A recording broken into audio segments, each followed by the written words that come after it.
एक दिन ठेले पर भार अधिक होने के कारण रामू उसे ठीक से संभाल नहीं पाया और तेज गति से आती ट्रक से भिड़ गया। अगले ही पल उसकी मौत हो गई और उसके पीछे रह गई उसकी पत्नी जानकी और दो छोटे छोटे बच्चे गुड्डी और गुड्डू। एक तरफ रामू का अंतिम संस्कार किया जा रहा था और दूसरी तरफ उसके बच्चे बिलख रहे थे। इसलिए नहीं कि पापा मर गए थे, वे तो भूख से बिलख रहे थे। उन्होंने कई दिनों से पेट भर खाना नहीं खाया था और आज तो मुंह में एक निवाला भी नहीं गया था। सो भूख से रोए जा रहे थे। माँ माँ कुछ खाने को दो ना माँ, बड़ी भूख लगी है माँ, कुछ दो ना। कोई पत्थर दिल भी इस दृश्य को देखकर पसीज जाता।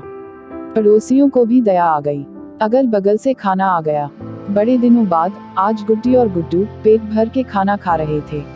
अजीब विरोधाभास था। एक तरफ लोग रामू की मौत पर दुख व्यक्त कर रहे थे, वहीं दूसरी तरफ उसके अपने बच्चे बड़े चाव से भोजन कर रहे थे। जानकी ने अगले कुछ दिन इसी तरह से उधार लेकर और इधर उधर से मांगकर अपना और बच्चों का पेट पाला। लेकिन ये कब तक चलता? लोगों ने मदद करनी बंद कर दी। जानकी पागलों की तरह काम खोजने लगी, लेकिन तमाम कोशिशों के बावजूद भी किसी ने उसे काम नहीं दिया। जब थक हार कर घर लौटी तो बच्चे उम्मीद से उसकी तरफ देखने लगे। गुड्डू तुतलाती आवाज में बोला, क्या लाई हो माँ, जल्दी से खिला दो, बड़ी भूख लगी है। माँ रो पड़ी और बच्चे समझ गए कि माँ के पास कुछ भी नहीं है। एक पल के लिए अजीब सा सन्नाटा पसर गया। फिर गुड्डी बोली, माँ ये गुड्डू कब मरेगा?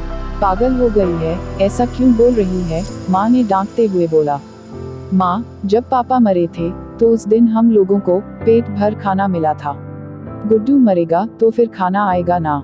गुड्डी की बातें सुनकर माँ की आंखें फटी की फटी रह गई। उसके पास गुड्डी की बात का कोई जवाब न था। दोस्तों, ये सिर्फ एक कहानी नहीं है, ये दुनिया के करोड़ों लोगों की हकीकत है। इस पर गौर कीजिए। जिस खाने को हम थाली में ऐसे ही छोड़ देते हैं, उसकी कीमत को समझिए। बचपन से हमें अन्न का आदर करना सिखाया जाता है, लेकिन हमने कभी असल भूख नहीं देखी होती है, इसलिए हम उसका आदर करना नहीं सीखते। एक दिन, बस एक दिन भूखा रहकर देखिए और आप करोड़ों लोगों का दर्द समझ जाएंगे।